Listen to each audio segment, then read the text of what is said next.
Friends, स्वागत है आपका आपके अपने YouTube चैनल प्रमोद सर रायसेनगर में। आगे बढ़ने से पहले विद्या की देवी माँ सरस्वती और गणेश जी महाराज को वंदन। और फ्रेंड्स, ये मेरी पहली YouTube वीडियो है, इसलिए मैं आपको अपना परिचय देना चाहूँगा। मेरा नाम प्रमोद कुमार है। मैं राजस्थान राज्य के श्री गंगानगर ज़िले की रायसेनगर तहसील के राजकीय उच्च माध्यमिक विद्यालय 7 PS में प्रधानाचार्य पद पर कार्यरत हूँ और यहीं का मैं मूल निवासी भी हूँ। फ्रेंड्स, जैसे कि आप सभी जानते हैं कि वर्तमान में जो कोरोना महामारी से, जो कि एक विश्वव्यापी महामारी है, उससे पूरा विश्व जूझ रहा है। इसने हमारे दुनिया के जितने भी नियम थे वो नियम ही बदल के रख दिए, नियम कायदे कानून सबको बदल कर रख दिया है। इस महामारी के कारण से विद्यालयों में बच्चे नहीं आ पा रहे हैं, जिनसे बच्चों की पढ़ाई का भी नुकसान हो रहा है। तो संस्था प्रधान और अध्यापकों से मेरा ये आग्रह रहेगा, निवेदन रहेगा कि आप इस वीडियो को एक बार पूरा ज़रूर देखें और पूरा वीडियो देखने के बाद आपको अगर ये लगे कि ये वीडियो अच्छी है तो आप अपने विद्यालय के स्टूडेंट्स, उनके अभिभावकों तक और आपके जितने भी सोशल मीडिया पर जितने भी आपके पास ऐप्स हैं, जैसे व्हाट्सएप है, फेसबुक है, टेलीग्राम चैनल है, जहाँ भी आप इसे शेयर कर सकते हैं, ज़्यादा से ज़्यादा शेयर कीजिएगा। बच्चों की पढ़ाई को ध्यान में रखते हुए मैंने ये जो वीडियो है, ये क्लास 10 की मैथ्स की जो जितनी भी प्रश्नावली हैं वो उनकी वीडियो मैंने तैयार करने की प्लानिंग बनाई है, जिसकी कड़ी में मैं पहली आज वीडियो बना रहा हूँ। और सभी अभिभावक हैं वो भी ये ध्यान दें कि आप अपने बच्चों को इस वीडियो के थ्रू पढ़ाने की कोशिश करें, उसे कुछ समझाने की कोशिश करें। और स्टूडेंट्स हैं, आप इसकी जो वीडियो है इसको देखकर अच्छे से प्रैक्टिस करें, जिससे कि आपकी पढ़ाई का नुकसान न हो। वैसे तो जो सिलेबस है उसमें कटौती संभव है, क्योंकि जो कार्य दिवस है वो कम हो जाएंगे इस वजह से। तो जो सिलेबस में कटौती होगी उसमें ऐसे चैप्टर जिनके कटने की संभावना या काटे जाने की संभावना बिल्कुल न के बराबर है, उन चैप्टर्स को मैं शुरुआत में ले रहा हूँ। उसी कड़ी में हमारा गणित का जो पहला सबसे इम्पोर्टेंट चैप्टर है वो है केंद्रीय प्रवृत्ति के माप, मेजर्स ऑफ सेंट्रल टेंडेंसी। तो स्टूडेंट्स ये ध्यान रखें कि जो हमारे बोर्ड का एग्ज़ाम है उसमें ये जो प्रश्नावली है इसमें से एक बड़ा क्वेश्चन 6 नंबर का सीधा ही आता है, और ये प्रश्नावली सबसे इजी है, इसमें कोई ज़्यादा आपको परेशानी आने वाली नहीं है। और आप वीडियो के थ्रू जितनी ज़्यादा प्रैक्टिस करेंगे उतना ही आपको इसमें फ़ायदा मिलने वाला है। इसी में अपने शुरुआत करते हैं इस चैप्टर को। और इस चैप्टर में केंद्रीय प्रवृत्ति, देखो इस प्रश्नावली को शुरू करने से पहले, क्योंकि इस प्रश्नावली का नाम है केंद्रीय प्रवृत्ति के माप, तो बच्चों हमें पहले ये समझना पड़ेगा केंद्रीय प्रवृत्ति क्या होती है। केंद्रीय प्रवृत्ति को समझने के लिए मैं एक छोटा सा आपको एग्जाम्पल देना चाहूँगा कि जैसे देखो अपने गाँव में, अपने गाँव का जो प्रतिनिधि है वो कौन होता है? सरपंच होता है। जैसे वो हमारे गांव में कोई वार्ड है, वार्ड का प्रतिनिधि कौन होता है? वार्ड पंच होता है। या हमारे शहर में कोई वार्ड है, उस वार्ड का प्रतिनिधि कौन होता है? वार्ड पार्षद होता है। जैसे हमारा देश है भारत, तो भारत का जो प्रधानमंत्री है वो भारत का प्रतिनिधि है। राज्य है, राज्य का मुख्यमंत्री है, वो राज्य का प्रतिनिधि है। तो इसी तरह से जो आंकड़ों की श्रेणी होती है, आंकड़ों की हर श्रेणी के अंदर क्या होता है? आंकड़ों की श्रेणी में एक पद ऐसा जरूर होता है जो उस श्रेणी का क्या करता है? प्रतिनिधित्व करता है, और उसे ही क्या बोलते हैं हम? केंद्रीय प्रवृत्ति का माप कहते हैं। ये ध्यान रखें बच्चों कि मैं एक बार फिर बता रहा हूँ, केंद्रीय प्रवृत्ति का मतलब है आंकड़ों की श्रेणी में एक ऐसा पद अवश्य होता है जो उस श्रेणी का प्रतिनिधित्व करता है, और उसको ही हम क्या कहते हैं? केंद्रीय प्रवृत्ति का माप। अच्छा, केंद्रीय प्रवृत्ति को मापने के लिए हमारे पास कई तरीके हैं, जिनमें हमारे पास है समांतर माध्य, यानी कि जिसको हम सिर्फ माध्य नाम से भी जानते हैं, और इसको हम औसत भी नाम से भी जानते हैं। इंग्लिश में अगर अपने इसे बोलना चाहें तो इंग्लिश में इसे मीन नाम से जाना जाता है। और इसके अलावा हम पढ़ेंगे माध्यिका, जिसको मध्यिका भी बोलते हैं, मध्यिका भी बोला जाता है। और इंग्लिश में अगर अपने इसे बोलना चाहें तो इंग्लिश में इसे मीडियन बोला जाता है। इसी प्रकार एक हमें और टॉपिक पढ़ना पड़ेगा इसी में, वो है बहुलक। बहुलक को इंग्लिश में मोड बोला जाता है। तो बच्चों ये हमें पढ़ने हैं। केंद्रीय प्रवृत्ति का माप हमने इसमें समझ लिया। अगर आपको केंद्रीय प्रवृत्ति का माप को दोबारा समझना हो तो आप वीडियो को थोड़ा सा बैक करके और इसे दोबारा समझ लें। दोबारा जब आपको समझ आ जाए तो आप इससे आगे बढ़ें। अपने केंद्रीय प्रवृत्ति के माप में आगे बढ़ते हुए अपने लेंगे सबसे पहले केंद्रीय प्रवृत्ति का जो पहला माप अपने पढ़ना है वो है समांतर माध्य, जिसको अपने किताबों में, अपनी जो किताब है उसमें माध्य या औसत या मीन नाम से भी जाना जाता है। तो बच्चों समांतर माध्य होता क्या है उसको हमें समझने के लिए समांतर माध्य की पहले परिभाषा ले लेते हैं। बच्चों देखो, समांतर माध्य की परिभाषा आपके पास सामने स्क्रीन पर है। समांतर माध्य का मतलब है आपको मान लो कुछ आंकड़े दिए गए, जैसे 5 या 6 या 10 कुछ आंकड़े दिए गए, तो जितने भी आंकड़े यानी कि पद दिए गए हैं उन पदों को जोड़कर और उसमें पदों की संख्या का भाग दे दो। भाग देने पर जो हमें अंक प्राप्त होगा वो अंक की क्या होगा, उस श्रेणी का समांतर माध्य है। जैसे मान लो आपको 5 अंक दिए तो आप क्या करें, पांचों अंक को जोड़ दें और जोड़ने के बाद उसमें पदों की संख्या यानी कि 5 का भाग दे दें और उसके बाद जो हमारा उत्तर निकल कर आएगा वो ही क्या होगा, औसत होगा। तो बच्चों ध्यान दें आप कि औसत का जो सूत्र है, सूत्र जो मैंने अभी परिभाषा बताई, परिभाषा से ही सूत्र बन गया कि हमें क्या करना है, पदों के योग में, पदों के योग में किसका भाग देंगे, पदों की संख्या का भाग देंगे। तो देखो सूत्र वही बना, समांतर माध्य यानी कि औसत। ध्यान रखें कि औसत का सिंबल होता है x बार, इसे x बार बोलते हैं और सूत्र वही है। देखो पदों का योग, जिसको अपने आंकड़ों का योग कह दिया। पद या आंकड़े एक ही बात होती है बच्चों। आंकड़ों का योग और बटे में क्या है, पदों की संख्या को अपने क्या बोल सकते हैं, आंकड़ों की संख्या। आप इसे पदों का योग बटे में पदों की संख्या भी बोल सकते हैं। और अगर अपने इसे सिंबल के रूप में लिखें तो आंकड़ों के योग को सिग्मा xi और आंकड़ों की संख्या को n लिखा जाता है। अब आप ये ध्यान रखें बच्चों, इसमें ये जो निशान था इसको क्या बोला जाता है, सिग्मा। इसका नाम क्या है, सिग्मा। आपने 9th क्लास में भी पढ़ा हुआ इसके बारे में। तो ये सिग्मा शब्द है, जब भी मैं सिग्मा बोलूँ तो इस निशान की बात कर रहा हूँ। तो आप ध्यान रखें बच्चों, हमने इसमें समांतर माध्य की यानी कि औसत की या माध्य की परिभाषा और उसका सूत्र पढ़ा। अगर आपको, मैं फिर कह रहा हूँ, अगर आपको इसे दोबारा समझना हो तो आप क्या करें, वीडियो को थोड़ा सा बैक करें और दोबारा से समझ लें। तो बच्चों अपने इसकी परिभाषा के बाद अब हम क्या करते हैं, इसके एक एग्जाम्पल को लेते हैं। एग्जाम्पल हमारे पास आ गया, आपको मिला एक सवाल है कि 5, 8, 9, 7 और 11 का समांतर माध्य यानी कि औसत यानी कि मीन ज्ञात कीजिए। तो देखो बच्चों सबसे पहले क्या करना है, हमारे पास पद कितने हैं, उन सब पदों का हमें क्या करना पड़ेगा, योग करना पड़ेगा। तो देखो पद है हमारे पास 1, 2, 3, 4 और 5। इन पांचों पद को सबसे पहले अपने को जोड़ना है और जोड़ने के बाद किसका भाग देना है, 5 का भाग देना है। तो बच्चों हमने अभी सूत्र जो पढ़ा था पिछली स्लाइड में, सूत्र था हमारे पास x बार। अभी मैंने बताया था x बार मतलब सिंबल, x बार बराबर आंकड़ों का योग बटे में आंकड़ों की संख्या। और सिंबल के रूप में भी हम पढ़ चुके हैं सिग्मा xi बटे में n। तो बच्चों देखो इसको अपने क्या करेंगे, जो हमारे पास जो सूत्र है उसमें पदों के योग को रखेंगे।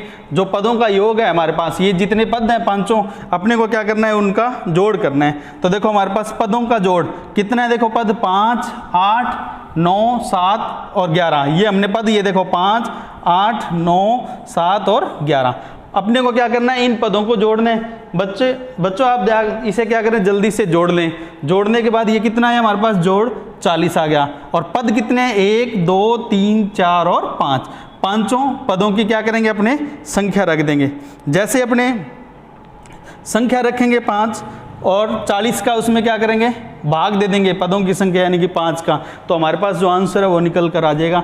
आंसर हमारे पास कितना आएगा, 8। तो बच्चों ये समांतर माध्य का एक एग्जाम्पल उदाहरण लिया हमने और बिल्कुल आसान सा हमने तरीका लगा लिया।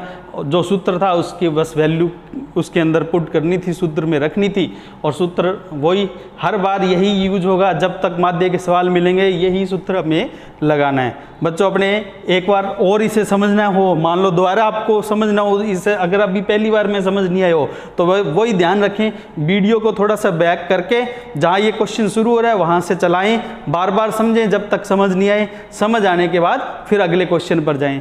अब अपने अगला क्वेश्चन लेते हैं। जो हमारे पास अगला क्वेश्चन है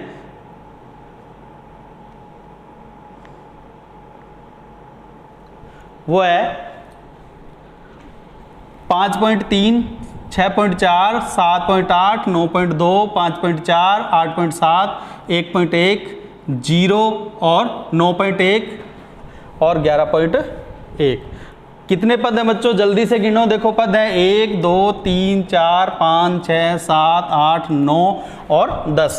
बच्चों यहाँ पर एक बात ध्यान रखने की है, आप कंफ्यूज मत होना। हमारे पास एक पद क्या आया, 0। तो 0 जब जोड़ेंगे तो जोड़ने में तो 0 का कोई ज़्यादा फर्क नहीं पड़ता, क्योंकि 0 का कोई यूज़ नहीं होता। अगर अपने बात करें जोड़ के अंदर, उससे जोड़ किसी भी संख्या में 0 जोड़ा जाता है तो योग है वो परिवर्तित नहीं होता है, लेकिन पद के रूप में इसकी वैल्यू है। जब अपने बात करेंगे तो 0 जो है वो एक पद जरूर है, यानी कि पदों की संख्या में इसको गिनना है। ये बहुत इंपॉर्टेंट बात है, आपको ध्यान में रखना है और इसके बारे में कंफ्यूज नहीं होना। और बच्चों ध्यान रखें, अपने पास सूत्र वही जो अभी हमने पढ़ा था वही सूत्र है। अब सूत्र में हमें क्या करना है, वैल्यू रख देनी है। वैल्यू हमारे पास क्या है, 5.3, 6.4, ये जो हमारे पास पद जितने दिए हुए थे वो सारे पद हमने यहाँ पर रख दिए। अब हमें क्या करना है, इसके बाद पदों की संख्या। तो हमारे पास पदों की संख्या कितनी है, पदों की संख्या हमारे पास आ गई 10, क्योंकि हमने गिने थे अभी 10 पद हैं। और अपने को क्या करना है, ये जो जोड़ आया हमारे पास, देखो जोड़ कितना है, इन सब का जोड़ है 64.1 और उसमें भाग किसका देना है, 10 का भाग देना है। जैसे ही 10 का भाग देंगे 64.1 में तो हमारा जो आंसर है वो क्या निकल कर आएगा, 6.41। बच्चों देखो वही सवाल हमने किया, वही तरीका लगाया जो पिछले सवाल में था। फिर भी आपको दोबारा समझना हो, वीडियो को बैक करें और इसे अच्छी तरह समझें, बार बार करें। आपकी बुक्स में क्वेश्चंस हैं वो मैं आपको बताऊंगा, उन क्वेश्चंस को आपको प्रैक्टिस करनी है। अब अपने अगला सवाल लेते हैं, इसी कड़ी में आगे बढ़ते हुए। अगला जो सवाल है वो है प्रथम 10 सम संख्याओं का। ध्यान रखें क्या बोला है, पहली 10 सम संख्या। तो बच्चों सबसे पहले तो हमें पता होना चाहिए सम संख्या क्या होती है। देखिए बच्चों, सम संख्या वे संख्याएं जिनके अंत में 2, 4, 6, 8 और 0 लगाओ, या फिर अपने सरल सी भाषा में सरल शब्दों में कहना चाहें तो वे संख्याएं जिनमें 2 का पूरा भाग जाए उन्हें सम संख्याएं कहते हैं। और सम संख्याओं की पहचान सीधी सी है, उनके अंत में ये इकाई के अंक होते हैं। तो अपने को कौन सी सम संख्याएं लेनी है, शुरू की 10 सम संख्याएं लेनी है और फिर उनका औसत निकालना है। तो 10 सम संख्याएं लेंगे, उन्हें जोड़ेंगे, जोड़ने के बाद किसका भाग देंगे, 10 का भाग देंगे। और तरीका वही है जो हमने पिछले सवाल में अप्लाई किया। सबसे पहले तो हम 10 सम संख्याएं कौन सी हैं, वो ये हमने अभी जो चर्चा की थी वही है, 2, 4, 6, 8, 10, 12, 14, 16, 18 और 20, ये 10 सम संख्याएं हैं। अपने सूत्र वही यूज करेंगे जो अभी पढ़ा था। इसके बाद ये जो 10 सम संख्याएं हैं उनको यहाँ पर क्या करना, अपने को जोड़ना है। जोड़ने के बाद इनका जो जोड़ है वो कितना निकल कर आएगा, 110। और पदों की जो संख्या है, पदों की संख्या वही है जो हमें सवाल में भी लिखी है, वरना आप गिन भी सकते हो। पदों की संख्या कितनी है, 10, उसे सूत्र में नीचे रखना है पदों की संख्या 10 को। और हमारे पास जोड़ कितना था, जोड़ हमारे पास आया था 110। 110 में किसका भाग देना है, 10 का भाग देना है। जैसे 110 में 10 का भाग देंगे तो हमारे पास आंसर क्या आएगा, 11 आएगा बच्चों। तो ध्यान से देखें बच्चों, हमने वो सवाल लिया पिछले 2 सवाल और एक ये 3 सवाल के अंदर तरीका एक ही लगा, जितने पद हैं सबको जोड़ो और पदों की संख्या का भाग दे दो। इसी प्रकार हमें 10 सम की जगह क्या बोलते हैं, 10 विषम संख्याएं, तो हम क्या लेंगे, विषम संख्याएं लेंगे। बच्चों जल्दी से 10 विषम संख्याएं कौन कौन सी होंगी, देखो 1, 3, 5, 7, 9, 11, 13, 15, 17, 19। ये क्या है, शुरू की 10 विषम संख्याएं हैं। अगर यहाँ सम की जगह विषम बोला होता तो अपने इनको जोड़ के और 10 का भाग देते।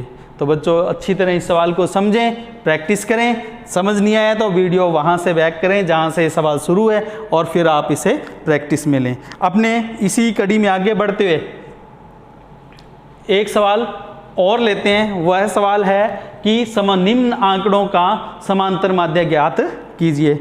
अब आंकड़े क्या दिए हैं अब की बार हमें सीधा वैल्यू न दे के आपको इस तरह से बोल दिया कि 10 स्टूडेंट हैं, रोल नंबर 1, उसके कितने, कोई एग्ज़ाम हुआ, कोई टेस्ट हुआ क्लास में, किसी सर ने, मैथ के सर ने टेस्ट लिया और टेस्ट में रोल नंबर 1 के कितने नंबर आए, 7 नंबर आए। 2 रोल नंबर के कितने आए, 9 आए।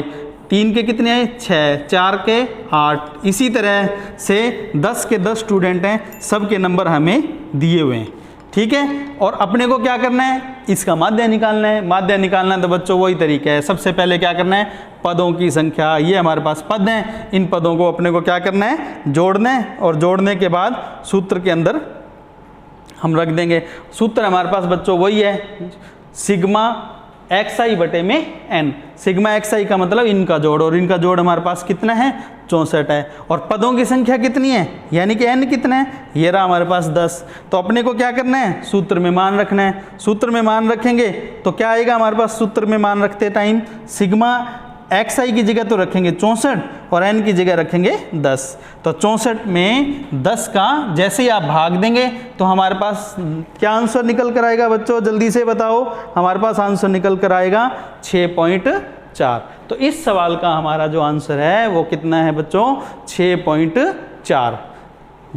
बच्चों ध्यान दें, अच्छी तरह समझें, ना समझ आए एक बार दोबारा वीडियो को बैक करके देखें। और जब तक खुद प्रैक्टिस नहीं करोगे तब तक आपको ये इफ़ेक्टिव तरीके से, अच्छी तरीके से समझ नहीं आएंगे। इसलिए बच्चों खुद प्रैक्टिस ज़रूर करनी है। ये ध्यान दें, जब तक स्कूल नहीं लगते घर पर खुद ही पढ़ाई करनी है आपको। अब इसके बाद हम एक सवाल और ले रहे हैं बच्चों। इस सवाल को आप अब की बार ध्यान से देखें। इस बार बोला है 9, 6 और x, 7 और 5, और इसके साथ क्या है 10। हमारे पास पद कितने हैं गिनना बच्चों, देखो 1, 2, 3, 4, 5 और 6। बच्चों हमारे पास पदों की संख्या तो कितनी है, 6। पर इसमें सवाल में देखो बच्चों, हमें खास बात क्या दिया इस बार, इसमें हमें दे दिया x। जो हमें x दिया है बच्चों वो एक पद है जिसकी वैल्यू हमें पता नहीं है। और हमें क्या दे दिया, इन सभी का समांतर माध्य कितना दिया हुआ है, देखो समांतर माध्य यानी कि वही x बार। अब की बार सवाल में समांतर माध्य हमें पहले से ही दे दिया है, कितना दिया है, 8 दिया है। और हमें पूछा क्या है, तो x की वैल्यू यानी कि x का मान ज्ञात कीजिए। तो बच्चों ध्यान दें, हमें अब की बार समांतर माध्य निकालना नहीं है, हमें समांतर माध्य दिया हुआ है। हमें तो क्या निकालना है, x की वैल्यू, यानी कि यहाँ जो x है उसकी जगह क्या आना चाहिए ये पता लगाना है हमें। तो बच्चों क्या करें, इसके लिए तरीका वही, सूत्र वही, सब कुछ वैसे ही लगना है जैसे हमने डिस्कस किया अभी तक सवालों में। तो अपने को क्या करना है, सबसे पहले वही सूत्र, सिग्मा xi बटे में n किसके बराबर होता है, समांतर माध्य के बराबर होता है। अपने पास जो जो वैल्यू दी हुई है वो सारी अपने क्या करते हैं, इसमें सवाल में रख लेते हैं। देखो हमारे पास हमें पद, देखो सिग्मा xi का मतलब पदों का योग। पद कितने हैं, एक तो है देखो हमारे पास 9, एक क्या है हमारे पास 6, फिर क्या है हमारे पास x, फिर कितना है 7, फिर कितना है 5 और फिर कितना है 10। हमारे पास पद कितने हो गए, ये 6 पद हो गए बच्चों, 6 पद। और नीचे इसलिए हमने n की जगह क्या रखा है, 6। और जो समांतर माध्य हमें दिया हुआ है, देखो कितना समांतर माध्य दिया हुआ है बच्चों, देखो 8। उस समांतर माध्य को हमने क्या किया, यहाँ पर रख दिया। ये हमारे पास समांतर माध्य रखा हुआ है। अब ये समांतर माध्य है, ये पदों की संख्या है और हमारे पास n भी दिया हुआ है।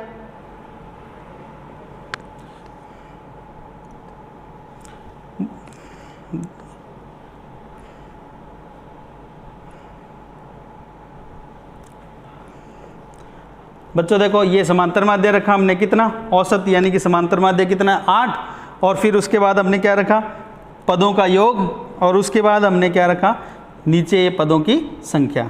अब इसको क्या करना है, इसके बाद अगला स्टेप क्या होगा, आगे हमें क्या कर सकते हैं वो समझना है। तो हम सबसे पहले क्या करेंगे, इस 6 का इस 8 से क्या कर देंगे, तिरछा गुणा कर देंगे। 8 का 6 से जब तिरछा गुणा होगा तो क्या 8 और 6 का गुणा होने पर क्या निकल कर आएगा, 8 गुणा 6 48, और ऊपर ये जो वैल्यू है 9 और 6 15, 15 और 7 22, 22 और 5 27, 27 और 10 37, ये आ गया 37। और साथ में क्या रह गया, x, जिसके बारे में हमें पता लगाना है, उनको हमने किसके बराबर रख दिया, 8 गुणा 6 के बराबर रख दिया। अब इसके बाद हम क्या करेंगे, 8 और 6 का गुणा करके लिख देंगे। जैसे 8 और 6 का गुणा करेंगे तो इधर तो आ जाएगा 48। अब बच्चों इसके बाद अगला जो स्टेप है, हम क्या कर सकते हैं, इस 37 को हमें क्या करना है, इधर लेके जाना है ताकि हमारा x का मान निकल जाए। तो हम क्या करेंगे, इसका पक्षांतरण कर देंगे, तो x बराबर क्या बनकर आ जाएगा हमारे पास, x बराबर आएगा 48 और माइनस में क्या आएगा 37। ठीक है, x बराबर आया 48 माइनस 37। तो x बराबर 48 में से जैसे ही 37 घटाएंगे क्या निकल कर आ जाएगा, 11 निकल कर आ जाएगा। तो बच्चों हमारे इस सवाल का जो हमसे पूछा था इसमें कि x की वैल्यू बताओ, तो वो आंसर क्या निकल कर आ गया, हमारा 11 निकल कर आ गया। अब हमारे पास हमने जो भी जितना भी आप सीखा, बच्चों ध्यान दें, आपके पास जो प्रश्नावली है 17, उसके अंदर जो पहली एक्सरसाइज है 17.1, बच्चों आपको उसकी प्रैक्टिस करनी है।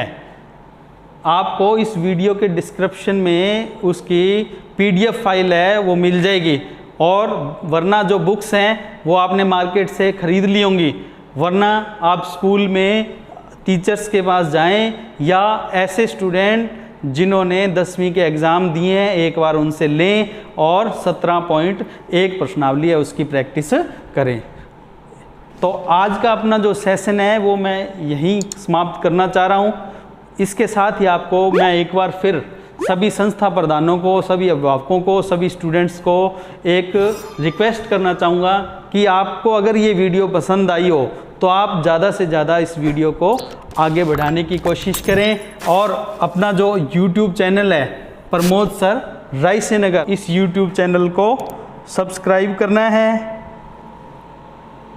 वीडियो है उसको पसंद करना है, लाइक करना है, और अगर आपको कोई बात पूछनी हो या कोई कमेंट करना चाहें तो नीचे सेक्शन में कमेंट करें।